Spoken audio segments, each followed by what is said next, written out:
eliminations. Where are you? Terminator. It was an 18 streak. So an 18 gun streak. Yeah. Still good. Yeah, not bad. All right, we are live. Got my boy Zach with me. We're taking a look at today's NBA DFS slate. Got a 10-gamer on tap. How you doing today, man? Yeah, I should probably pull up. Pretty good. Can't not complain. They catch me talking about Call of Duty right at the beginning. Oh yeah, that's all right. Nice. But yeah, everything's going pretty good. Need to start looking at the slate. I haven't really looked at much because it's been so early. Not really worthwhile looking at a ton before we get news. With 10 games, we're gonna have some kind of big news. Some big name's gonna set out or something. We'll have a LeBron sit or an AD sit or who God only knows who's sit. Like put that evil on. You're just. Yeah, 80. I mean, we're just probably gonna have someone sit. Right now, it doesn't on the surface, there's not a lot of news. Like, we need Devin Booker news. Make sure D'Angelo Russell's playing on a back-to-back because they've been weird with his shit. He's just not looked great this year. Trae Young is probable, so that's good. AD and LeBron are both questionable, but I expect them to both play, not be in a back-to-back or anything like that. Okay, Terry Rozier is actually the biggest news, just looking through, but we can start talking about games. I was just looking at all the news. Yeah. So covering big names. All right, well, let me see what we got. How many people we've gotten in here? Give me 1 second. Let me pull up my Twitch. Hey, you're good. What up? Fanduel. We're live. There's 4 viewers, and I was just the 5th right there. Weird echo on sound, Jonas said. Yeah, I heard it when I just joined in. Zach is echoing. Okay. I'm echoing. All right, hang on. Oh. I turned you down. So let's see if that works. Yeah, it's probably echoing back through because I'm not getting the echo on my end. Let us know if that echoes better. Is that good now? Okay, that was you. Yeah. Because no sound comes through my computer or anything like that to reverberate back through my headset. So. Cool. But whenever you want it a bit better. All right, let me turn it down a little bit more. Hunter, they said you're super loud. Zach is good, or Zachin is good. Still there, but not bad. All right, am I still super loud? I turned me and Zach down. Everything's good on my end through my ears, but yeah, same. Let me know if I'm good, and then we will get into it. Shane said good. All right. Okay. All right, cool. All right, man, we got 10 games. I'm trying not to talk super loud. I'm not really a loud person, but that's me. Hopefully that fixed it. All right, well, let's get into it, man. We're really waiting on the Rozier news, so that'll kind of segue us into this first game. We've got the Hornets taking on the Heat. The Heat have Jimmy Butler back, and they're favored 6.5 points. Over under is 217. Yeah. So yeah, the Rozier news kind of speaks loudly to the slate as a whole because LaMelo would be the starting point guard. Remember, Rozier is, regardless of how they have been listing this, has been more of the point guard. Graham has been more of the shooting guard, just as their roles. Graham has been more of the shooter and the rebounder to a certain extent, not really doing a bunch of assisting. Rozier's also been shooting a lot, doing a little bit more assisting. They're pretty close. They're both kind of like a point guard, shooting guard hybrid and take turns doing stuff, but LaMelo would be the point guard if he started. So if LaMelo starts, I think you have to play him on both sites. He is priced up from what he just was, but he just dropped 55 against Milwaukee, which is a tough. Drew Holiday's a great defender and was on him, I'm sure, a lot of the time. So our hero, Goran Dragic, if he plays, none don't really scare me. I don't expect Butler to try and guard LaMelo. I expect Butler to be more on Hayward. I think they're going to leave that to the rest of their guards to try and control Melo and Graham, and Butler to control Hayward. I think that makes a lot more sense from Miami's standpoint, because if they throw Butler on LaMelo and be like, hey, rookie, you're not going to do anything, I think Hayward's going to be able to just have the free run of the court, and I don't think that Miami's going to want to do that. So LaMelo's a really good play if Rozier sits. If Rozier doesn't sit, then he's I don't know how you can play him. I don't know what his like. He's such a boomer bust off the bench, so I can't go there. Gordon Hayward 7,500 again, like I was just talking about. I don't like because of Butler. Um, as a whole, this game on DraftKings is kind of unappealing outside of LaMelo. They priced up Jimmy to 8,400. I think Jimmy is the only person that you can get to from this game and feel comfortable about. You need the game to stay close, which I think it can be. Um, if Goran Dragic is out, I think Jimmy is a pretty good play on DraftKings. So it's Jimmy and it's LaMelo from this game for me, and that's about it. Yeah, I like it. Let's flip over to the FanDuel side of things really quick on this game. Yeah. You've got LaMelo at 63. Obviously, is a great play. Jimmy's priced up to 87 on FanDuel, small forward, but I'm sure that position's garbage. Yeah, I would say small forward may get some ability to get to him there, but it may not be a position you want to pay up for today. Don't know yet. May not be. Do you like PJ, Zach? How much is PJ? 62 on FanDuel, power forward. I haven't looked enough power forwards on FanDuel. He could be a play there. It's kind of in the range where you usually get your first or second power forward. Most of the time on DraftKings, no PJ 6K. I respect Bam's defense. He's gonna have a lot of his ability of PJ Washington's ability is these rebounds and these points in the paint, and I respect Bam. I don't like targeting against Bam. AD had a bad game against Bam both times. Like I don't like targeting Bam. Not for me. Cool. Okay, cool. Well, I think we can go ahead and move on. All right, next up we've got the Lakers taking on the Hawks. Lakers are favored 6 points, and the over/under is 219. Yeah, so injuries here. DeAndre Hunter is out. We already know that. So that does leave actually a pretty big hole on their offense. I expect Herter to slide into the starting lineup, potentially Gallinari. It's one of those two going to slide into the starting lineup. I would almost expect Reddish. I don't know if he would be the one or I mean the two or the three, and then have Herter slide in or have potentially Gallinari slot in.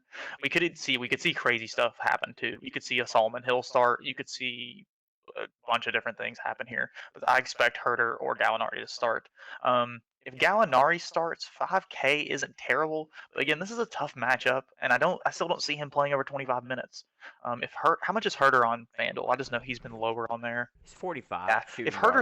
Yeah, if Herter starts, he's a really good play on FanDuel at 4,500. That's just too cheap for what his upside is. Like I said earlier, LeBron and Davis are both questionable. I expect them to both play. Trae Young is probable.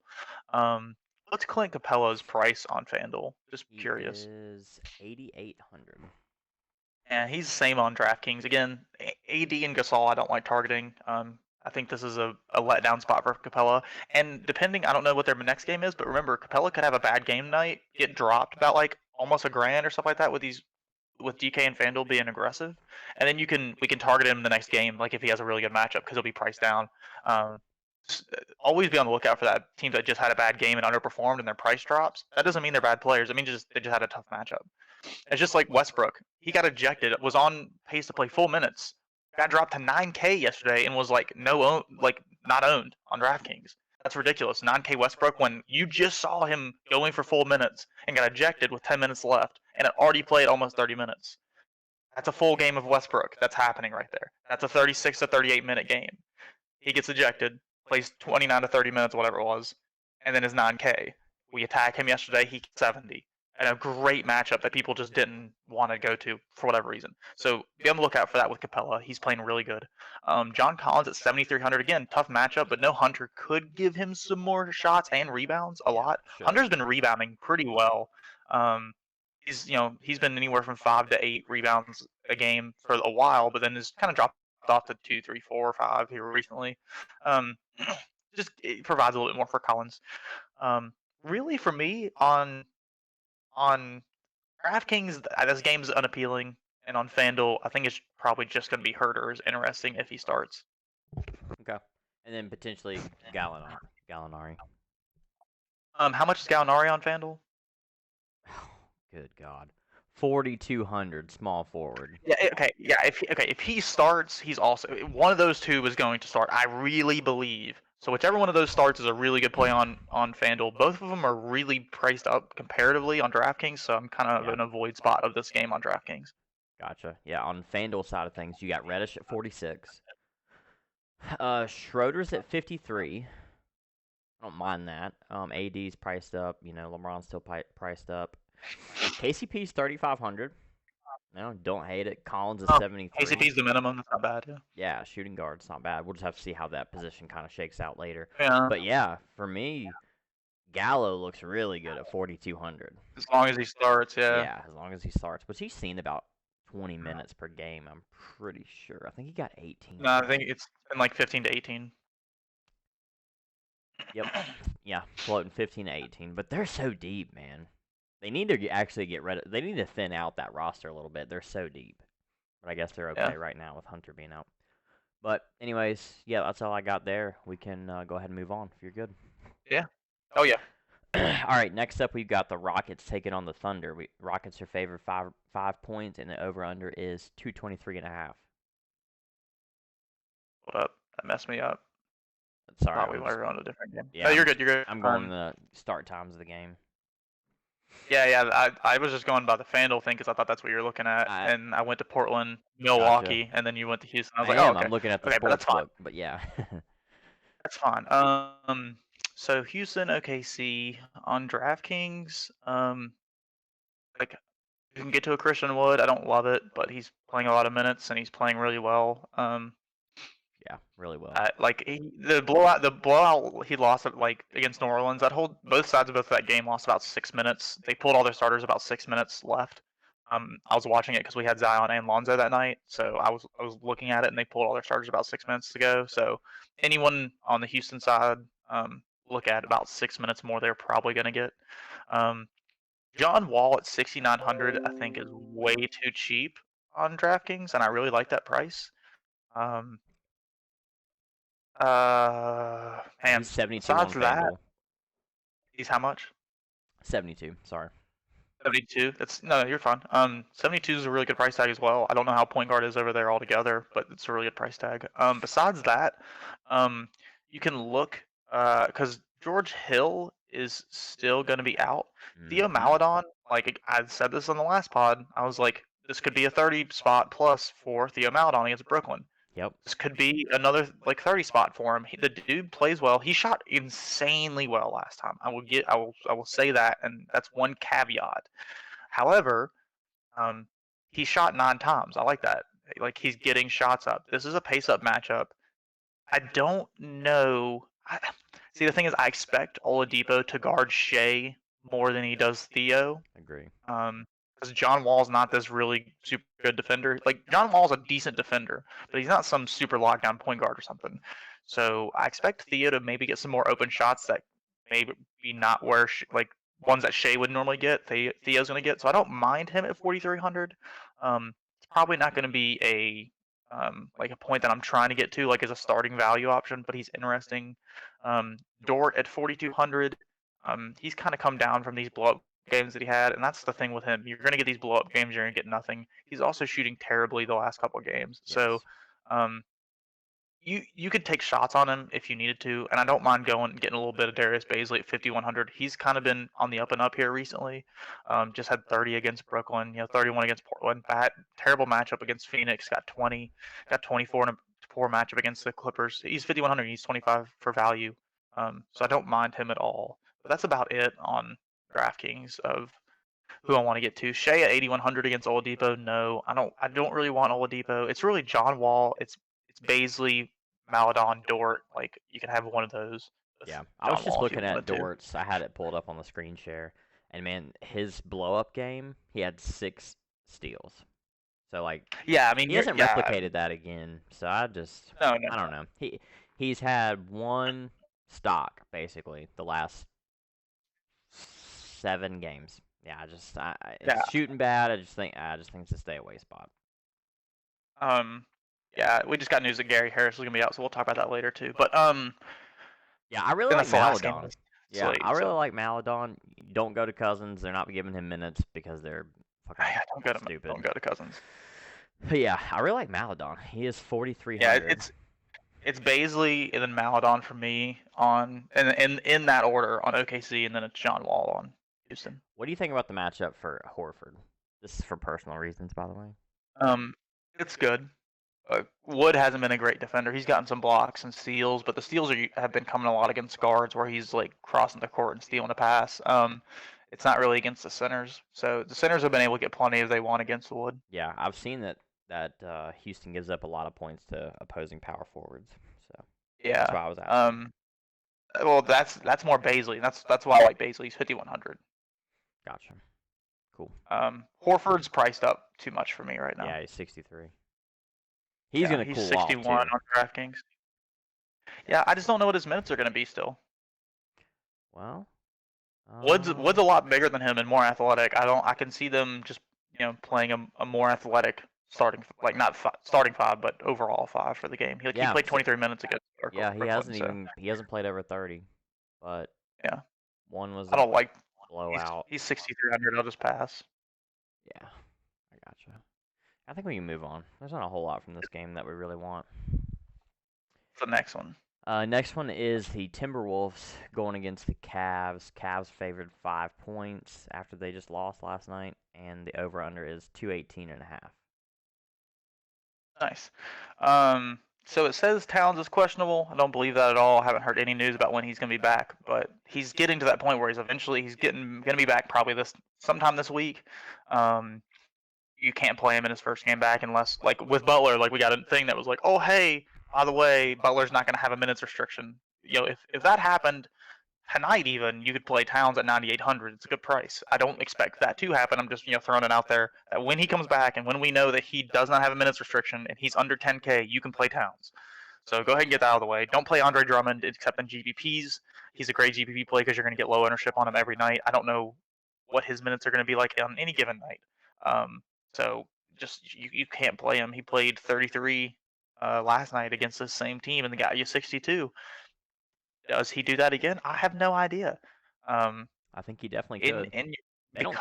Because of that, no, and I don't exactly. They have no reasoning to play this guy big minutes on back-to-backs right now. Why would you do that if you're the Cavs? If you have potential trades for those massive contract coming in, or just you're gonna buy him out, why would you risk injuring him? Like I don't. This is a back-to-back. I don't understand why he would play big minutes tonight after he played quote-unquote big minutes last night by playing 33, which is the first time he's been over 30 with Allen there. I don't expect it. And he could be chalky tonight because he just blew up in 33 minutes against Minnesota. So it's an interesting thing. We'll say D'Angelo Russell, if he plays, is 7K flat on DraftKings. It's kind of getting too low for his gigantic upside. He shot 18 times last night. I mean, at 7K, you're going to take that a lot of the time. Sexton and Garland, I don't feel are really good defenders, so it's a decent spot for him. I don't know what to do with him, so probably just going to end up passing. Sexton and Garland are like kind of just meh. Anthony Edwards at 5,600. The dude just blew up last night. We've kind of been waiting for these games. The dude's still not starting.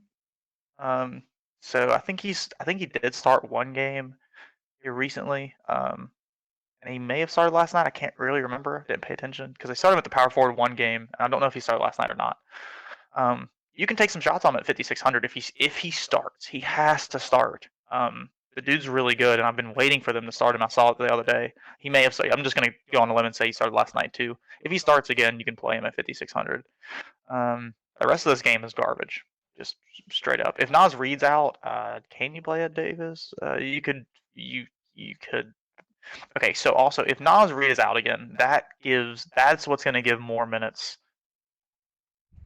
to Anthony Edwards just in general. They're going to keep running him at the 4. He may have gotten some minutes at the 5 yesterday. I have no idea. If Nas Reed is out, that really depletes their center. I don't think he's going to play. Yeah, if Nas Reed's out, I really actually like Anthony Edwards. Just as a baseline. What's crazy is they have Anthony Edwards as a shooting guard on FanDuel. Wait, what? Anthony Edwards is, shooting guard. yeah, he's listed. But he's 48. He's 4,800. I don't mind that. Yeah. So, it's FanDuel is a much better play, even with the shooting guard position. I mean, he's shooting guard small forward on DraftKings. So, D'Lo that's all I really have in this game. Yeah. I want to talk about Drummond really quick. So, I'm gonna think on the flip side. On you, I think that they're trying to showcase Drummond. So I don't think they give a shit of how many minutes they play him. I think they're trying to showcase him because they are planning to move him. I mean, yes, he just got 33 minutes, but I mean, he's going to get between 28 to 33 minutes regardless. I mean, so play devil's advocate to that. If they're trying to showcase him, then the trade rumors have been happening for like a week and a half now. Where have the minutes been at before 24, 28, 28, 18, 27, 26? Like, so where's the minutes been up until last night? I don't. Do you know any and then reason on a why they would have back-to-back, given him more minutes on a back-to-back, yes, one was a blowout. He played 18, but then he only played 28 the next game in a super competitive game against the Lakers. So and where he didn't foul out, he had 4 fouls, but like it's not like he had 5 or 6. Last night he had 3 and played 33 minutes. He hasn't been in foul trouble. He hasn't. I expect him to play 28 minutes. I expect him to play 25 to 28, but I don't expect him to get over 30. I don't see it. I gotcha. Yeah, I mean, I don't think we'll really know, honestly. No one knows. That's what I'm just saying. You can play him in GPPs. He's gonna be lower owned than he should be, just because his price tag's lower than it has been all year. But you're taking a huge risk because you have no idea how much he's gonna play. Yeah, he's not picking up that much ownership, so. No, as he shouldn't be. He really shouldn't be. Yeah, I don't really have anything else. I kind of like the Anthony Edwards call. I really don't think Nasri plays, and then you have Sexland. Garland's still at 53, but he's still getting a shot back. And then I like D'Lo. D'Lo 71 on FanDuel. Yeah, I mean I like him on both sides. Yeah, he's just too cheap for his upside. Like he can burn the shit out of us. He could get 18 tonight, but he didn't do that well last night.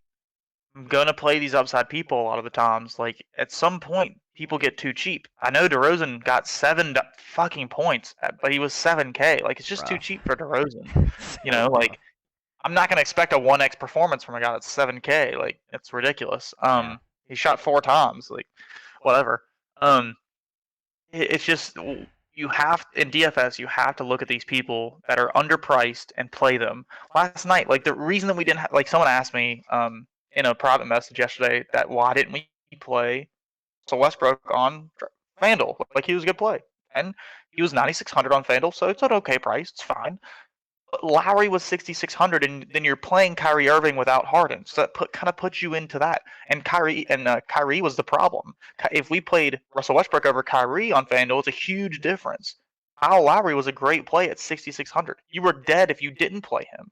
Like that would have hurt you so much because he almost got 50. His price was just ridiculously too low, and that's why on FanDuel you kind of get trapped into playing certain things because you have to play. People aren't dual eligibility like they are on DraftKings, so that's the reason why a lot of times the lines are different. And then sometimes the lines are the DK Core and the FanDuel line are like very similar. So it's just it depends on position availability. Like Westbrook was a fantastic play on DraftKings. He was an okay play on FanDuel. It's just that Lowry was so much better because of his price tag. And he smashed. So, he dropped 45. Yeah. Went freaking crazy. So we can move on to the next game. It's just price differentials between the two sites and exploiting the prices. Yeah. That's what it's about. And D'Angelo Russell's a good play on both sides. D'Angelo Russell's an 8K player when he's healthy and full go, and I stick by that because he is the helm of this offense, and he will take. I think he's hurting without Towns because he doesn't have a person to take a lot of attention away from him on the court. And I expect when Towns get back, that Russell is going to be better. I think his assists can go up too because he'll have another besides Beasley. He'll have another person that can actually score the fucking basketball in Towns. And Edwards is coming on, so that anyone to get Andrew Russell's assist numbers up is going to be good. Russell's going to take shots regardless. You're just going to see people like Vanderbilt and Okogie and all these people like take a serious backseat when they have this starting lineup of Russell, Beasley, blank, or Edwards, blank, and Towns. You're going to see all these other people really take a backseat. Probably a Kogi stays in the starting lineup. Maybe Juancho Hernan-Gomez goes back to the 4. Who knows? But when this team's fully healthy, I expect Russell to be better. Yep, I agree, man. I So, think we can move on. Yep. All right, we've got the Knicks taking on the Bulls. The Bulls are 4.5-point favorites. Over under is 218.5. Yeah, Knicks played a super slow pace, but the Bulls played a good pace. So on the surface, this game is interesting, but also kind of meh.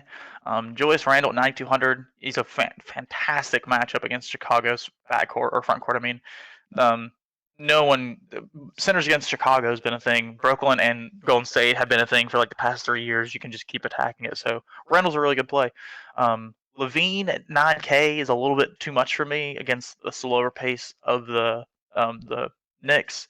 Not that their defense is great, but it's a little bit too slow pace for me. How much is Kobe White on FanDuel? He was 6K the other day. I'm just wondering what he is now. 6K. Yeah, he's still 6K. So Kobe White on FanDuel is not too bad. Emmanuel Quickly is a good GPP option. Eventually, I think we're going to see this kid start, and also Chicago's guards. I'm not really worried about trying to guard him. Yeah, they're bad. We just don't know what his minutes are going to be. He's so streaky exactly. with his minutes. I have no idea what his minutes are going to be. I don't mind Alec Burks on Draftkings at 4,700. I think that's a pretty good price tag for him. He's probably going to get you like a low 20s, but the dude has serious upside of getting you 30.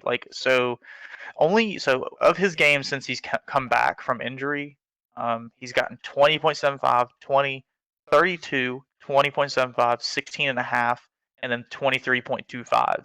And he lost a few minutes, I think, in this kind of blowout, but not real blowout against the Clippers. I think they kind of went away from him at the end, and because Quickly got some more minutes. Yeah, so they rode the hot hand, and that's what they typically do with all these guards. Because you got to remember they have. I mean, Quickly was shooting every single. Yeah. I was watching. Quickly shot every single shot in the fourth quarter. I swear. I think it was only Quickly that took a single shot in the fourth quarter. It was crazy.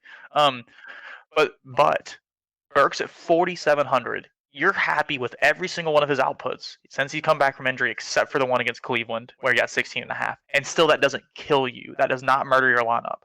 It kills it for GPPs. You're not going to take it out on GPP with that. But for cash games, you're not dead.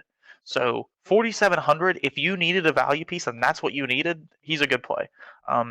For the most part, it's Burks as your like a last piece if you need it, and then Randall for me on DraftKings, and then I don't really care anything else.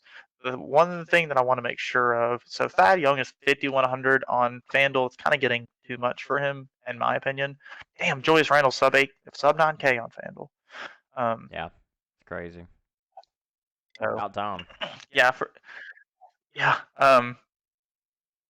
me, it's just Randall and Burks on DraftKings. So. Yeah, I don't know what it is for you on FanDuel. Nothing really sticking out. Yeah. To me, we don't know if Otto Porter's even going to play. Game. They've got Thad Young. Okay, so let's talk about Thad Young. So Thad Young's going to probably start again. He's probably going to play pretty good minutes because Gafford just sucks, really. He flirted with a triple double. Thad Young didn't start last game. He didn't start. He's just been playing a lot of minutes off the bench. Well, he's playing a hell of a lot. They're still starting Gafford.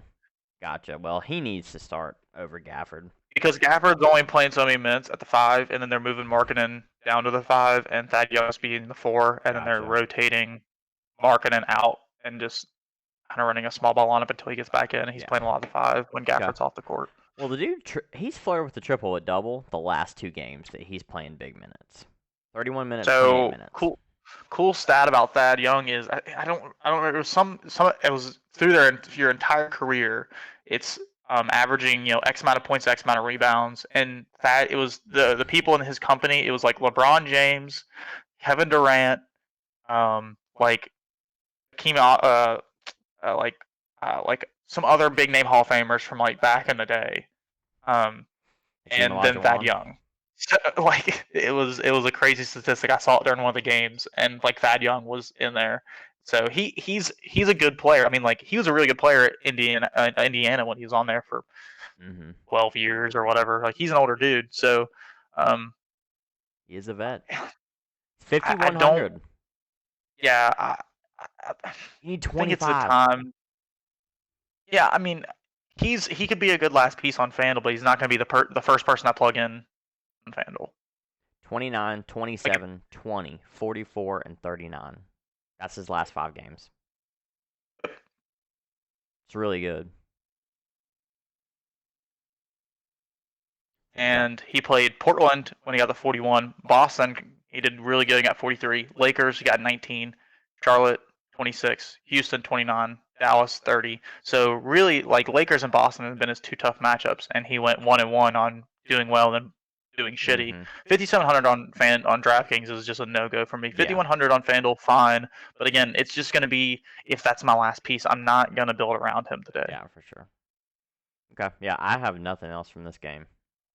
Cool. Let's move on. All right, next up we've got the Trailblazers going against the Bucks. The Bucks are 9.5-point favorites, and the over/under is highest on the slate at 236.5. Yeah, so if McCollum and Nurkic were both playing in this game, I'd be like, smash the living crap out of Giannis. He's probable, not questionable. He's probable again.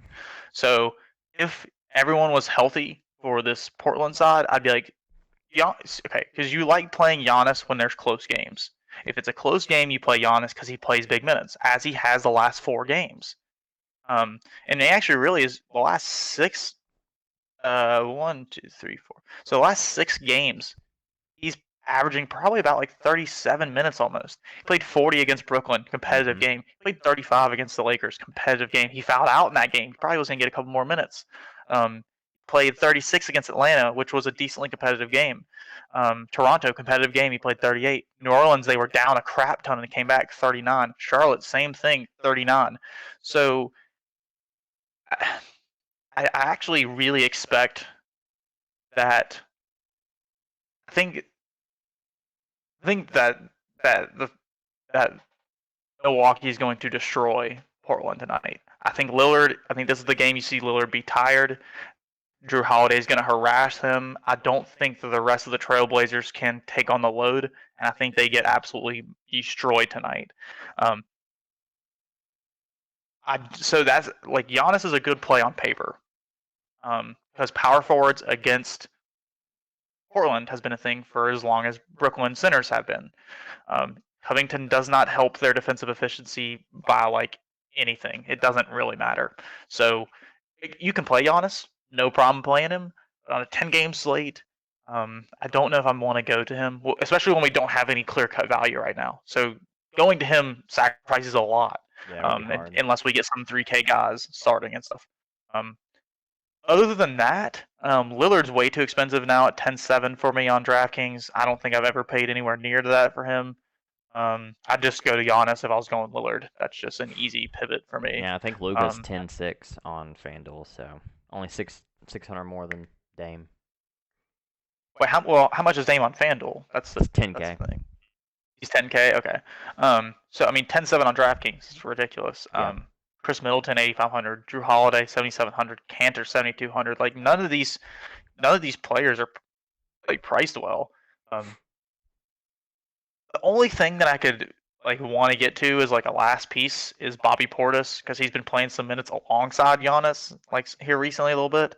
And he can have good enough games at 4,500 to do well. Like I mean, we played him against Atlanta at 4,500 and he got 30.5.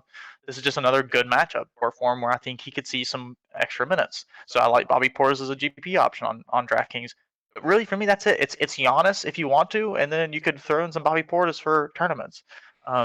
Obviously, Lillard and Cantor, all these people were good GPP plays, but I mean, like, you're not paying 5,700 for Gary Trent. You're not paying 5K for Robert Covington. You're not paying 4,900 for Carmelo Anthony off the bench. You're just not playing these people. You can play Rodney Hood at 3,400, which actually isn't terrible. As long as if he's starting. Nasir Little at 3,100, you can take a shot at if he's starting again. But I mean, the dude's really bad. I don't like this game on DraftKings because of the prices. Yeah, and I think actually a lot of people will play this game because it is the highest total. So I think it's a trap because they're all priced up. I think it's definitely a trap on DraftKings. I haven't looked at it enough on FanDuel. I mean, Giannis 11.6, Lillard 10K, Middleton 8K pretty much, Drew Holiday 75, Cantor's priced up to 7K, Gary Trent's 55, Brolo is 51. It's just no thanks. Yeah. Nothing. Yeah. There's nothing there. Yeah. Only thing I could get to is Rodney Hood if he starts at 4K, and then Yeah. Chris Middleton's not bad at 7,900. That's a pretty good price for him. So I could see Chris Middleton on there, and obviously you can get Dame at 10K is fine. Like that's an okay price tag for him. He may be popular at that, and I don't mind getting to Dame. So really on FanDuel it's Dame, and just move on. Yeah. Giannis and Opinion. Dame they're catching pretty good ownership. So. I mean, yeah, Giannis is always a good play no matter what. You can play Giannis anytime. That's fine. Yeah. He's getting big minutes too. So, all right, you got anything else here? I don't. Oh, nope. All right, let's move on. We've got the Kings taking on the Pelicans. The Pelicans are favored 3.5 points, and you've got the second highest over/under on the slate. It is 233. As it should be. Zion is my favorite play on DraftKings right now. He's still below 8K. If he's below 8K, I just like getting his 40 points and moving on, and with upside for more. I was blown away when he wasn't more chalky. He lost like 6 minutes or so against Houston because of a blowout. And actually, yes, 6 minutes because he didn't play the last 6 minutes of the game. He came back in for like 2 minutes. They subbed all their starters out at the 6-minute mark, and he didn't play anymore. So he would have played 35 minutes, and he got 41 in 29 minutes against Houston. This is another insanely good matchup for him. So I like Zion. I don't mind Brandon Ingram at 8,200. I do not like Fox at 8,300 against Lonzo defense. No, thank you. Again, just like I put in the chat the other day, Buddy Hield at 6,500 feels like you're chasing. He's going to come back down to earth. Another person I don't mind is Rashawn Holmes for GPPs. This dude has serious upside. He got 32 against them last time. I forgot these guys have played. Let me see. Yeah, Zion got 40, against them last time, just like what I expect him to do. So,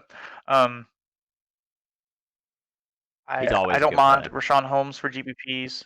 How much is Fox on FanDuel? He's been cheaper on there. 82. 82. So he's not bad, just because he's like he's a $100 cheaper than on DraftKings. People don't game log watch and look at Fox's 77-point absolute outburst against New Orleans. Remember, this is a game that Lonzo didn't play in as well. Let me double check that just to make sure. Pretty sure Lonzo did not play on the 17th. He did not. This is a game that Lonzo did not play in. He's going against Nickeil Alexander-Walker and Eric Bledsoe. Eric Bledsoe used to be a good defender. He looks kind of washed up this year. Lonzo is a good defender. I respect Lonzo. So who I do like in this game is Lonzo. He's 5,500 still on DraftKings. It's a really good price tag for him. So for really me on DraftKings, it's Ingram, Williamson, and Lonzo. So Ingram, Zion, Lonzo. Instead of saying Williamson. Yeah. Nas Reed questionable. Okay, there it is. D'Angelo Russell questionable. So that was something. Okay. I literally at the beginning of this I said, "Oh, I'm just looking through the news. Wonder about D'Angelo Russell on a back-to-back." Here it is. So I'm gonna go ahead and say D'Angelo Russell's probably gonna be out. I think that opens up a lot of playing time for Anthony Edwards, regardless of where he's at. They have put him everywhere on the court, so I really like him even more now. Again, as long as he starts, that opens up kind of Malik Beasley's GPP upside. I'm still not playing him at his price tag in cash. And I think that opens up, obviously, Ricky Rubio to play some more minutes, and even Even who? You like cut that. out. Oh, sorry. It opens up time for McLaughlin at 3,100 on DraftKings. D'Angelo Russell's out. I think you can see 20 to 26 to even more minutes. Yeah. What about Melton? So Melton is probably has the. I think he has a pretty good upside there. Melton. You talking about? Hang on one second. Let me find him. I may have his name wrong. Sorry, wrong game. My bad. Okay, yeah. My bad. Yeah. So it's I moved back to the Russell news just real quick so I can speak on that. Yeah, Ricky Rubio on DraftKings is 4,600. He's going to be a cash game lock if Russell's out. You may or may not like that. He's not a great GPP play because he's not going to do a ton. But he just got 20 minutes against Cleveland. I expect him to get 26 to 28 minutes in this game. I expect him to be able to probably get you 30. 4,600. That's a smash. I can see fading him in GPPs though for sure. I don't mind McLaughlin as a like a $3,100 price tag if you really need one. There's gonna be a lot of usage that could go around this team, even more, especially if Nas Reed and Russell are both out. There's a ton of usage on this team, and Cleveland, I don't buy their number one defensive efficiency. That's already dropped. They're like top 5 now. So as they play better teams and more fast-paced teams, I think that's just going to continue to drop. Um, so um, yeah. So let's go back to Sacramento and New Orleans real quick. For me on DraftKings, you can play Fox. I don't love it, but you can play him. Ingram, Zion, you can both play, and then it's Lonzo for me. I think is a cash game lock at 5,500. Yeah, Lonzo's 57 on FanDuel. I really like him. Ever since I the don't trade mind that. rumors came up, man, So he's been again, balling. yeah. So this is the exact same thing as was it like 2-3 days ago, something like that. I don't know. Whenever I was like, you could play. I think it was Thursday or Friday. Thursday, yeah, Thursday. I think it was Friday. It was Friday because that was when DeAndre Hunter got hurt. It was Friday on the podcast. I said this could be a night where you play both Ball brothers on FanDuel, and that was what we were like talking about. I was like, you can do it on DraftKings, and Harry Rozier got hurt. That really boosted up LaMelo. So, take that as with a grain of salt with the last LaMelo game. The semi chalk got there with LaMelo because of Rozier being out. That really helped him. Lonzo and LaMelo are good plays tonight again, as long as Rozier is out. If Rozier is out, I think on FanDuel you should play both Ball brothers. I really think you should, and I think it's a really good GPP strategy as well. On DraftKings, I think you should play both of them as well. Take up those 2 point guard spots. Just go for it. So that's why like De'Aaron Fox and stuff like that gets kind of pushed out for me. On DraftKings right now, I'm loving the build of both Ball brothers and John Wall as your point guard utility. Don't mind that at all. Yeah, I like that too. Let's talk about Steven Adams. He's getting pretty good amount of ownership. He's questionable. He may not even play, but he's $5,100 on FanDuel. Yeah, that's really good price tag. I mean, he's 54 on DraftKings. Like I don't mind it at all. He was playing more minutes. This is a calf injury, so let's talk about him being out for a second. I kind of skimmed over that. Yeah. Let's say he is out. So Jackson Hayes got some more minutes last game with him out. At the center. I saw Jackson Hayes and Zion on the court together after the injury. You didn't see that before. That really didn't happen. Jackson Hayes is really the only other pure center they have. So not only do I expect you see him get a couple more minutes, I expect he probably plays 20 minutes this game if Steven Adams is out, and if he starts, he sees a little bit more. You could see Guancho Hernangomez get a start. I don't think that's going to happen. He's a high if G Hernangomez starts for New Orleans, he is a high usage isn't the right word. He's a high output center when he starts. Every time he started, it used to be when Zeller got hurt or other things for Charlotte, he would get a start and do super well. So if he starts, I don't mind it. I think those are the only 2 starting candidates in that game. Or you see Zion move down to the 5 and they start like a JJ Redick or a Josh Hart or whatever else. And does Josh Hart already start? I really don't know the starting lineup that well. I don't think so. No, Josh Hart. No. So you could see Zion move down to the 5 instead of like a Hayes starting or something like that. But just be on the lookout for that. That's an 8 p.m. game, so we should know Steve Adams' news by lock. Hopefully. But yeah. So this game, to reiterate, it's really just Lonzo, Brandon Ingram, Zion. You can play some De'Aaron Fox, and then watch out for the Steven Adams news. And if Adams plays, he's not a bad play. Yeah. Cool. I don't really have anything else to add. Cool. I don't mind Halliburton shooting guard. 5,400. No, yeah, I don't. How much is he? 5,400. Yeah, not bad. He's getting decent amount of minutes. He's 52 on DraftKings, so I don't mind that either. I didn't play him last game because 4,900 was a little bit too steep, but now he's getting 30 minutes a game now, and I like that. He was in the 20s, and I didn't know how long this 30 would last. He's still getting there, and he's playing well on the court. Miami's a tougher matchup than New Orleans is for shooting guards. Point guards is tough on playing against Lonzo, and I'd stick to that. Yeah. But playing against Eric Bledsoe and Josh Hart or whoever, then no, Halliburton's a really good play. So yeah, I don't mind Halliburton for sure. Cool. I think we can move on. We spent a lot of time on that game. Yeah, and we had to flip over to D'Angelo Russell real quick too. So for sure. All right, so the next one we've got is the Grizzlies taking on the Spurs. I think a lot of chalk is going to come from this game on the Spurs side. So let's go ahead and get there. We've got the Spurs are 3.5-point favorites, and the over/under is 222. So, would you believe me if I told you that Spurs scored 112 points and DeRozan and DeJounte Murray scored 20 of those? Yeah, I'm still in Like, disbelief of that right? game. Yeah. So, again, have a short memory. DeRozan is a good play at 7K. He just is.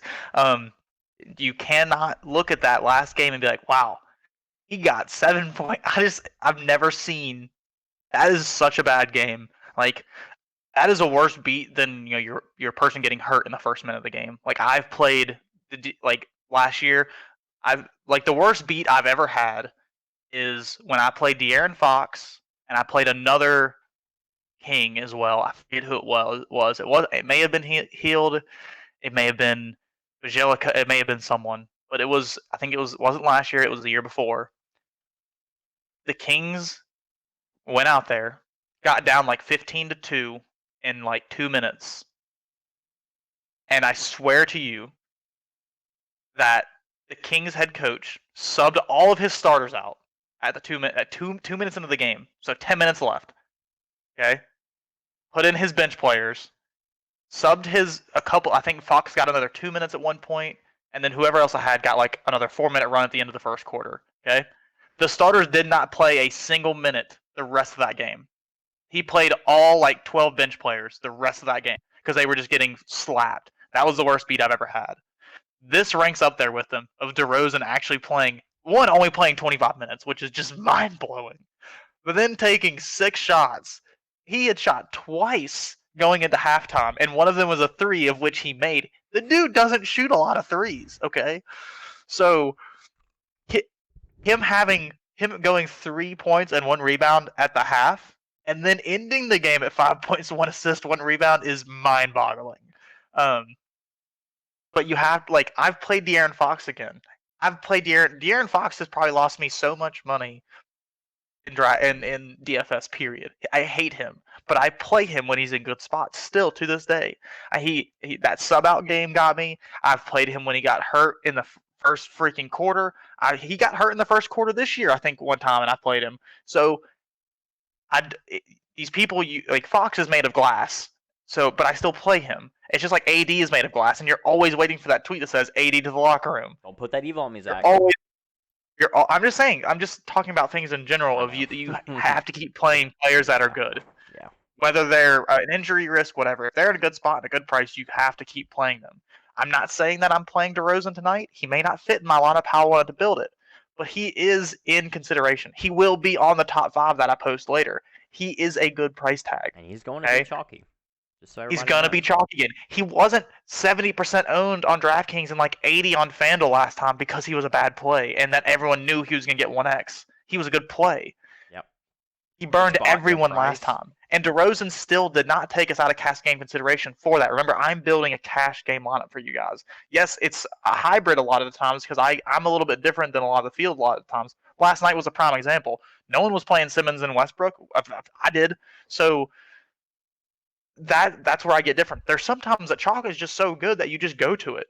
Like tonight, I think LaMelo Ball is great chalk if Rozier's out. I think Lonzo Ball is great chalk. I don't actually know if Lonzo is chalk. I expect him to be at 5,500, and I think John Wall is a good price at 6,900. I expect these people to be, chalky. Yeah. And I'll be right there with them. Quick.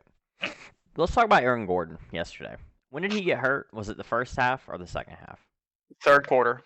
All right, so let's talk about 4 minutes. 4 minutes into the third quarter. So this dude had 27 points midway-ish through the third quarter, and everybody was like, "Oh, Aaron Gordon killed my lineups." No, the dude was 90% owned and was on pace to score 40 points at 5K. Well, you would have been dead. We could also talk about this. Agreed. We could also talk about this if Gordon scored 2 points. You're not dead for cash games. Well, of course if he scored 0, you're not dead for cash games. He's 90% owned. if he gets you 0, you're not dead for cash games. 10% of the field's above you, and then okay, you have 40% that you need to beat out the other 50% for that last 40%. And the 10% that have Gordon can also still have landmines in their lineups as well. Exactly. But assuming that all 10% are going to be above you, you still have 40% in cash games that you can get to on FanDuel, because most of the cash games on FanDuel are 50-50s and not pure double ups. Okay. And if say you're playing a lot of double ups, so you still have about 35% of the field or of the cash that you can still get into. So you're like, it becomes more of a like, you've got to have the rest correct. But Gordon's not going to kill you.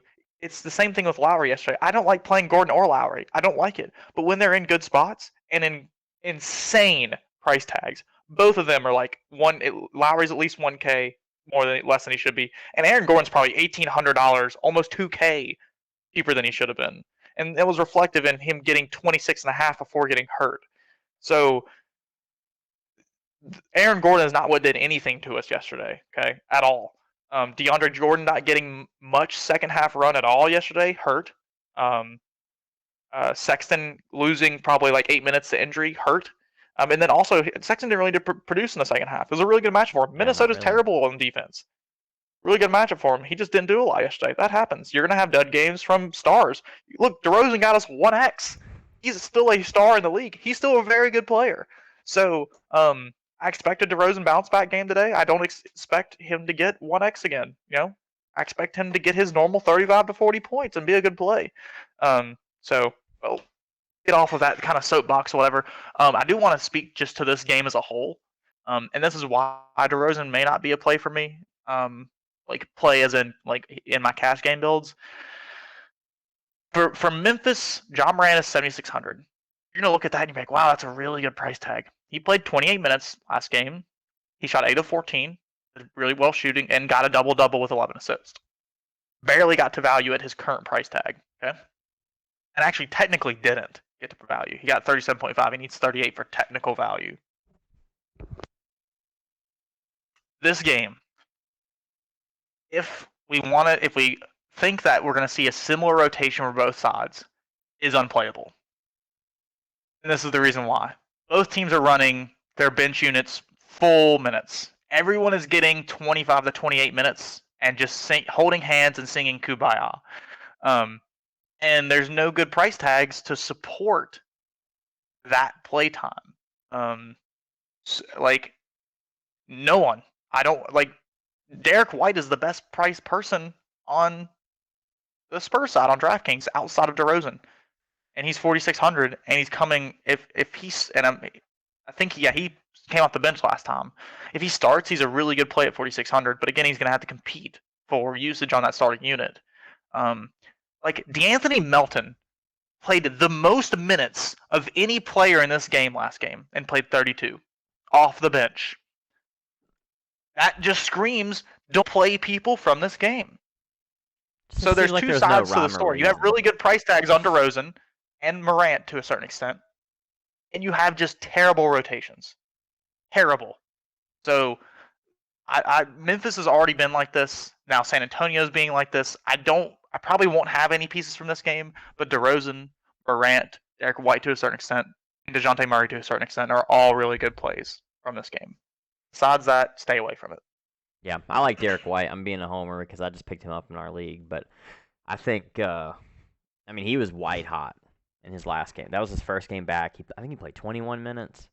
21 minutes, 18 points, 2 rebounds, 1 assist, 2 steals, and only 2 turnovers. Again, this whole entire game is really good for pace and defensive-wise. They're both terrible on defense. It's just the rotations are so bad. I agree. Derek White is one of the better plays from this game, period. If he starts, he's a phenomenal play.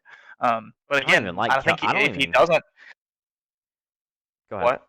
No, I'm just saying, I don't even mind Keldon Johnson. He's 5,400, small forward. He's doing really well. You said 51? 54. He did have a down game last game. 54 is solid. I don't mind it for GPP at all. Nope, definitely don't. That's all I have there, man. I think you're exactly right. Juancho Hernan-Gomez is questionable on Monday, so we could see him get some more minutes. That would kind of push Anthony Edwards, Vanderbilt, Okogie minutes down. And So Edwards is kind of getting a little bit more like a meh play now. If Wancho plays, Karl Anthony Towns remains out Monday. I expect Towns to be back towards the end of the week. So be on the lookout for a lot of changes going on with the Minnesota starting lineup going throughout the week. But you ready to go to the next game? Yeah, I am. Sorry, I have my mic muted. You're good. Yeah, Phoenix I'm and ready to move Dallas. on. It was just Derek White for me. I like him. I think he plays probably Agreed. mid 28 minutes tonight, ish. Yep. But they have a weird. I mean, it's a pop rotation. We know the song and dance there, so we can move on. We've got the Suns taking on the Mavericks. Mavs favored 2.5 points, and the over/under is 216.5. Yeah. So people like I remember people in the chat were like, "Hey, why aren't we playing Luka? I'm gonna build a personal lineup with Luka." I don't like targeting Chris Paul defense.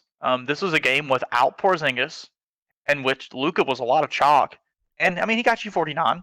You're not mad about it, but it's still 6 points undervalued. And from these big name, these big price guys, you have to get them to get the value. That's 6 points. Being off 6 points right there hurts way more than your 4K person getting 15 points and being 5 points off. That hurts so much more. I mean, yeah, you're paying for ceiling with these big guys. Exactly. I mean, you're wanting 55 from Luka on every given night, and I don't want him tonight. Porzingis should be back, which I do think helps his upside on the assist portion a little bit. And we've shown historically that Porzingis and Luka do not really affect each other's usage. Porzingis is affected when Luka is off. That is what is affected. But when they're both on, like Porzingis doesn't have an effect on Luka's usage, and that's what I put in the chat the other day. I was like, remember that just because Porzingis is out, that doesn't mean Luka becomes this phenomenal play now. If Luka was in the 9Ks, yeah, but if he just has normal price tag, just remember, if were you going to play Luka before the Porzingis news? If your answer is no, then you should continue on your same path. That sentiment goes on for the rest of the year. If you were considering Luka already, and then Porzingis gets ruled out, continue on your same path. If you were not going to rule him into your lineups, continue on that path. Don't let Porzingis being in or out swing you for Luka. Let it swing you for other players, such as Josh Richardson, Dorian Finney-Smith, Willie Cauley-Stein, people like that are more rotational players and will see more minutes without Porzingis. That's where his usage goes, okay? Now, always, if Luka is out, let it swing you to Porzingis. Always let it swing you to there and to Burke and Brunson. Okay? Always let that happen. Yeah, I got something to say about that being said, Porzingis and like our style of play. We didn't force him Doncic when Porzingis was out for 20 games or whatever it was. We weren't forcing him in, so we don't need to force him in now. So no. That's all I have to say about that. And Porzingis is 7K on FanDuel, so he's super cheap.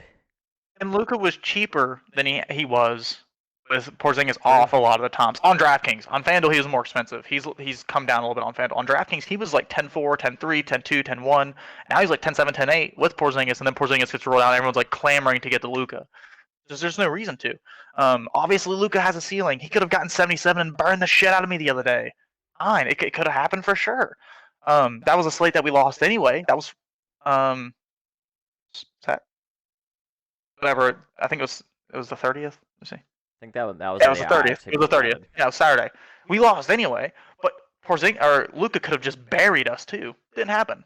We were we were like 8 points out of cash with DeRozan getting a 7 and Andrew Wiggins losing the whole fourth quarter run. So we weren't that far out. Luka could have buried us though. Very well could have. I'll admit that. But obviously any stud can get you 70 on any given night, and you're not surprised about it. Obviously. So anytime mentioning that is just kind of like a null and void point. Like, no duh. Luka can get you 70 tonight. Yeah, awesome. Congratulations.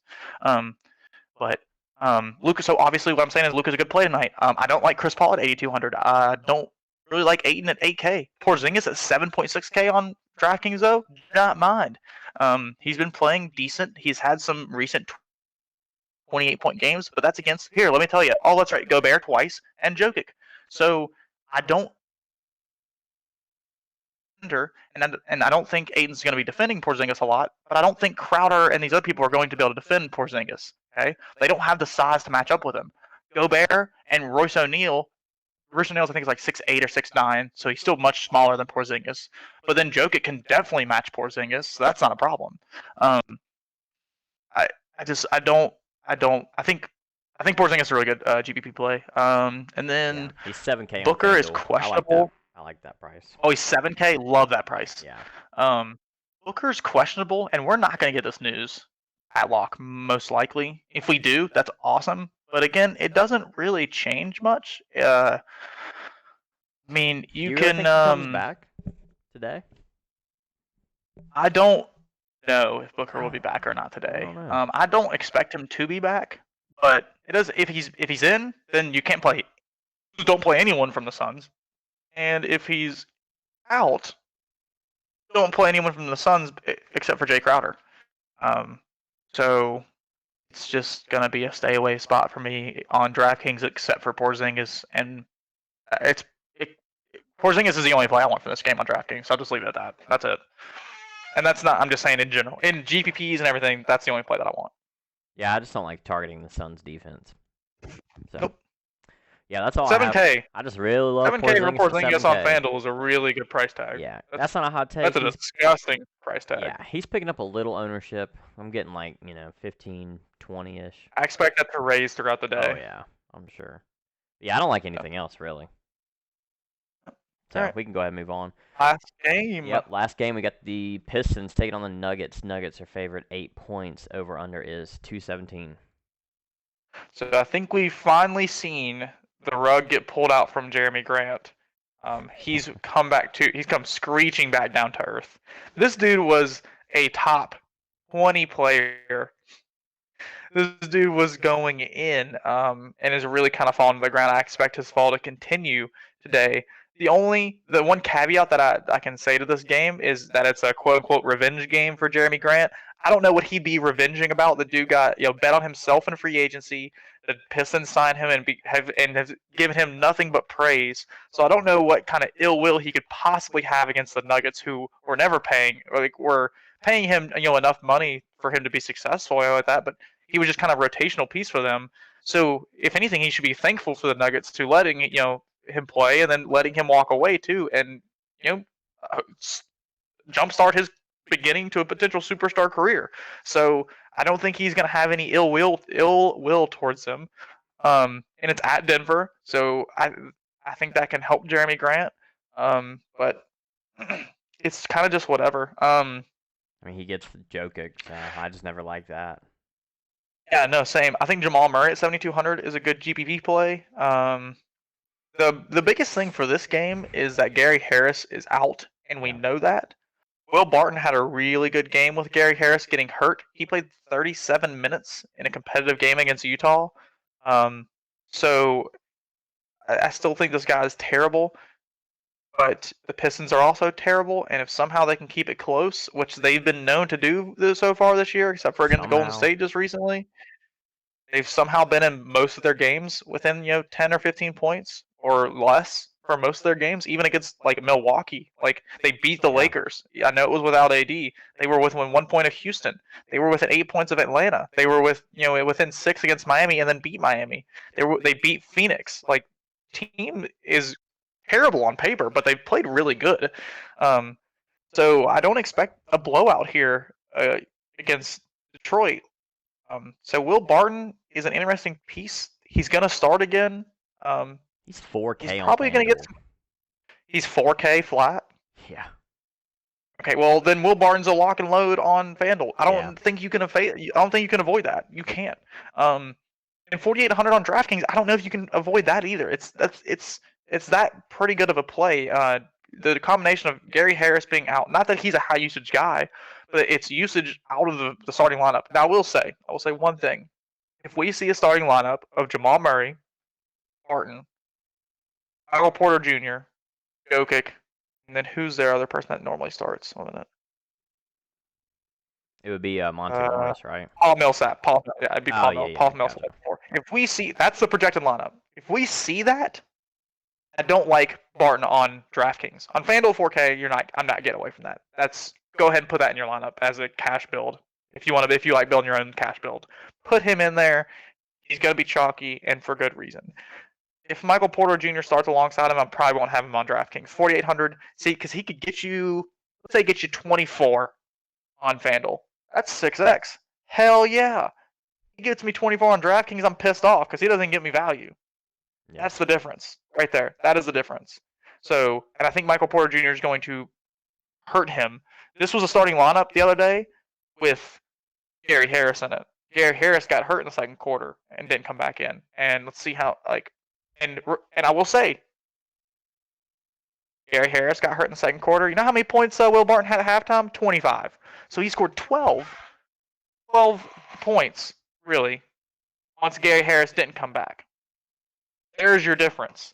So if you expect Gary Harris, is obviously out tonight, you expect him to get that same percent of usage. That gives him a 24-point game with Michael Porter Jr. playing alongside him for most of his minutes. Okay, Michael Porter Jr. actually only played 20 minutes last game. So if he starts, he soaks up a ton of usage, and you have Jamal Murray right there. You have Nikola Jokic right there. That's a ton of usage that he's competing with. He wasn't competing with Michael Porter Jr. last game, except for the second half, where he scored 12 points. So he's a great play on FanDuel. He's a good play on DraftKings if Michael Porter Jr. is out. The rest of this game is, I don't want it. I will say you could play Blake Griffin in GPPs. He got up for this game against LeBron. He could get up for a game against Jokic.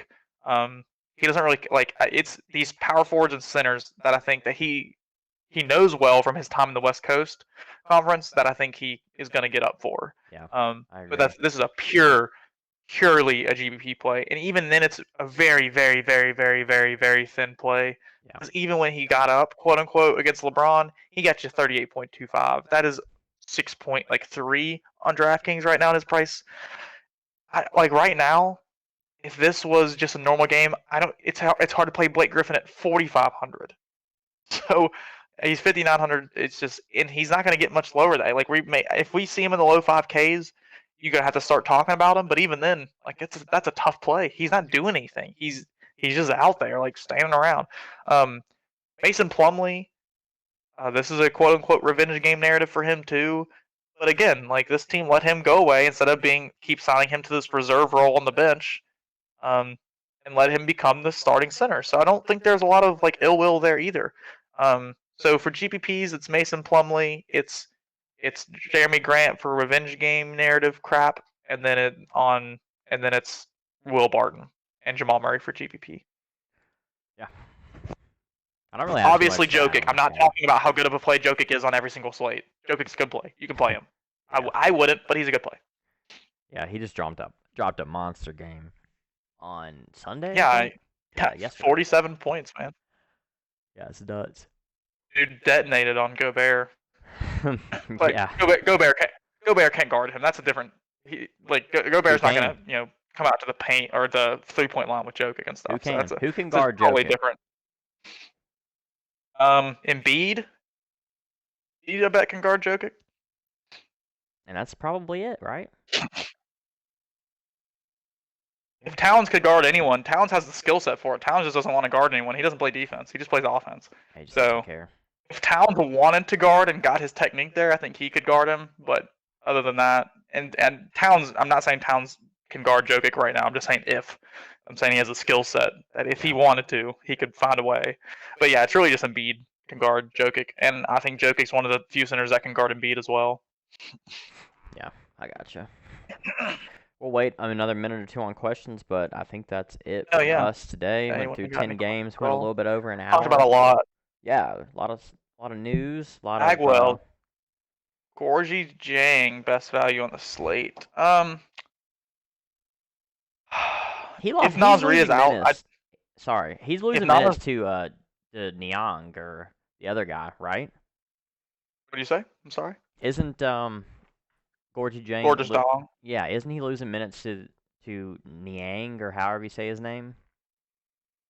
Because I played him on Showdown. So, yeah, Niang is Utah. I know what you're talking about, but so Gorgeous Dong is Memphis, and he's a center. Naz Reid is, right. Naz Reid and Ed Davis are above him. If Naz Reid is out, yes, Gorgie Jang is a good play. I don't think he is a smash play by any means, but yes, you can definitely play him because Ed Davis isn't going to play 30 minutes. You're going to see them split minutes. You're going to see Ed Davis play like 20, and you're going to see like Gorgie Jang play like 25 to 28 minutes. So I keep saying Jang, Gorgeous Dong, which is I don't think is his name. It's Gorgie Dang, but Gorgeous Dong. That's how you say his name. Is a pretty good play. Yeah, I like him. But again, it's just this. I don't know how many minutes he's gonna get us 25 to 28 because that's what everyone from this game is gonna get. So yeah, I don't mind Gorgeous Dong at all. Wait, why? Jonas Valanciunas is still out. I'm talking about two different games here. I don't know why. Because Gorgeous Dong used to be on freaking Minnesota last year. Rewind everything I said. Naz Reid does not affect him at all. Jesus. Okay, Valanciunas is still out. I don't know what I was thinking right there. Jesus. I'm so used to him being on Minnesota, not Memphis, and Memphis hasn't played in forever, so it still messes with me. Let me actually look because Xavier Tillman, I think wasn't. Yeah, so Xavier Tillman was in foul trouble, and they split minutes. Gorgie Jang and Xavier Tillman split minutes last game. Tillman got 21, Gorgie Jang got 27, so that's your full 48. And it happened the 3 games before that as well, with Valanciunas being out those 3 games. Without foul trouble, I think you see more Xavier Tillman. I think it makes more sense for them to give more minutes to Xavier Tillman. I like Tillman. So Gorgie Jang is a good GPP play at 4,700. But I think Xavier Tillman would be where I would rather go because they're They're basically the same price. So that's my evaluation of Gorgeous Dong. Sorry for me thinking that Naz Reid that they were on the same team. That's completely my fault. I don't know what I was talking about. I'm That's so used when to you break last down 10 year, games still in my right head in a row. sometimes. Yeah, we've been going for like over an hour or two. So I think that's it for us, guys. 10 games. Head's a little spinning from all that. Just listening to Zach talk for that long. So yeah, really. Yeah. All right. Well, I don't see any other questions, so I think we're going to get out of here. Thanks for coming by, and if you're still in the chat and you haven't followed us, please give us a follow. We are like 2 followers away from 50, which is affiliate status, so hopefully we can get there soon. So thanks for tuning in, and me and Zach will catch you guys later. See y'all.